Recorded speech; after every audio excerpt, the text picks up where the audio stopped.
Hey everybody, my name is Bob Barnes. I travel under the name of Bibbery Travels. I travel on my bicycle. It's a human-powered bicycle. I'm on a 16,000-mile tour of the United States. It's called the Great American Triple Switchback. The idea is to go through all 50 capitals of the United States. I crisscross the United States 3 times. That's why it is called the Great American Triple Switchback. I also go down the West Coast and up the East Coast. I want to thank Romy for having me on here and sharing my experience. There's nothing I'd like better to do than talk about this trip. Anyway, I'm a little bit, actually I'm 12,000 miles into the 16,000 mile trip. I'm going to talk about, first of all, the idea of why I want to do it. The first thing is personal challenge. It's never been done before. And the idea is to get this thing done in 1 year. That way I got to play the weather and get this all done. And it's a finesse trip at that point. Trying to get it done in under a year. And right now I'm on schedule to get it done in 365 days. So the second reason is to come out here and see what's out here for myself. We read all this bad stuff on the news and the internet, and I wanted to come out here for myself and share this experience with everyone else. And what we're finding is it's the exact opposite. Everybody out here is so kind. Every single state I go to, every single city, every single town, every single county, everybody's an American. We're all the same, and that's what I'm finding out. It's this adventure is amazing. But what I'm going to share with you is 4 different fascinating places that I think I went through. And they're all relatively in the Southwest, West, or Deep South.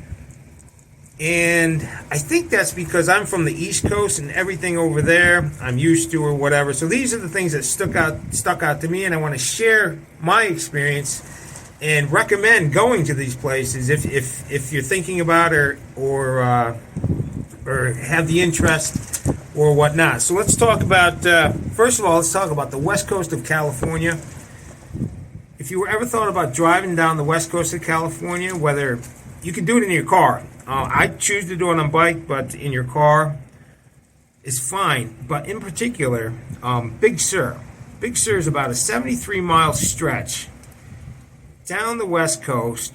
It's very isolated, meaning there's no internet service, there's not many amenities, but the scenery is spectacular. I recommend going there during the evening and watching the sunset. There's places to pull over. They're called Vista Points or Scenic Outlooks, and you'll see that there's a lot of other cars out there. Not a lot, but if you do see cars, they're also doing the sightseeing. So what you find yourself doing is you get bunched up with a group of cars and you just go spot to spot to spot, and you meet people along the way, and you just appreciate the beauty out there. It's absolutely spectacular. Just be careful. The road's twisty and hilly, and there's cyclists out there like me. So just be safe out there when you're driving. It's a spectacular drive. Next up, this is fun. The Glamis Dunes in Arizona. If you ever thought about going out there, their season's a little bit different. It's actually the exact opposite what I'm used to as far as things being in season. Things in season in Arizona in the desert, it runs from October to April, because otherwise it's just too hot. They shut down. In New York, everything's too cold and it shuts down in the winter. So anyway, I described the Glamis Dunes, and I'm going to go back there because it's a big playground. That's all it is. You go out there, everybody is friendly. I call it desert humor. Everybody's just in a good mood. They have a smile on their face, and it's all about recreation. You just go out there. You can rent a dune buggy. You put a $2,000 deposit on it, so don't flip it over. They tell me because you're going to lose your deposit. But anyway, there's so many different things to do out there, and it's just a big playground, and it's different. It's the only place in the country that I know of where it's just all sand. When they say dunes, it's dunes, and there's places to stay. Usually an RV or a camper, that type of thing.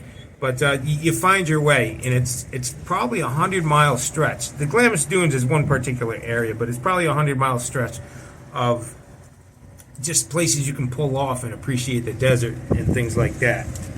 So the next thing we're going to talk about, let's talk about New Orleans.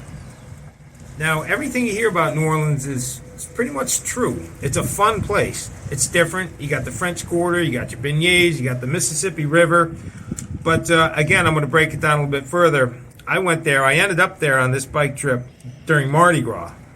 And I was there for one day, and it would just happened to be the Saturday before Fat Tuesday, which is arguably the best day to be in Mardi Gras. It's overly friendly during Mardi Gras. Everybody's in a good mood because it's one big party, if that's what you're into. You hear things about it being dangerous and whatnot, but every place is dangerous. Just be very aware of your surroundings. That's all you have to do, and just go along with the crowds and enjoy yourself. But again, that Saturday, there's parades all day long. You just find your way. It's not hard to figure out where to go during Mardi Gras. You just stay on Bourbon Street, or if you hear there's a parade, the next block over, you go over there. There's Canal Street. But it's just pure fun, and you can just bounce bar to bar to bar, and you find your way, and what works for you. Again, Mardi Gras might not be for everybody. It's a high energy, but fun. But you can go to New Orleans when it's not Mardi Gras and just appreciate things at a slower pace. So Mardi Gras is definitely fun, and I recommend it. And then in a calmer atmosphere, Santa Fe, New Mexico. I was there, and there's a lot of history there. It's a very quaint city. Most of the history goes back to the Native Americans and all the things that they did, and all the things in town that are built their way, and the architecture is absolutely beautiful. And again, you find all these things I recommend. You can find your way pretty easy, and I think that's why I recommend them. But Santa Fe is great. You can go to the capital is called the Roundhouse, and it's the most unique capital in the United States, being that it is round like that. But Santa Fe, I recommend, and I think that's it. Again, I appreciate Romy for having me on and let me utilize this for travels. And my travel blog is Bivery Travels. Thank you very much.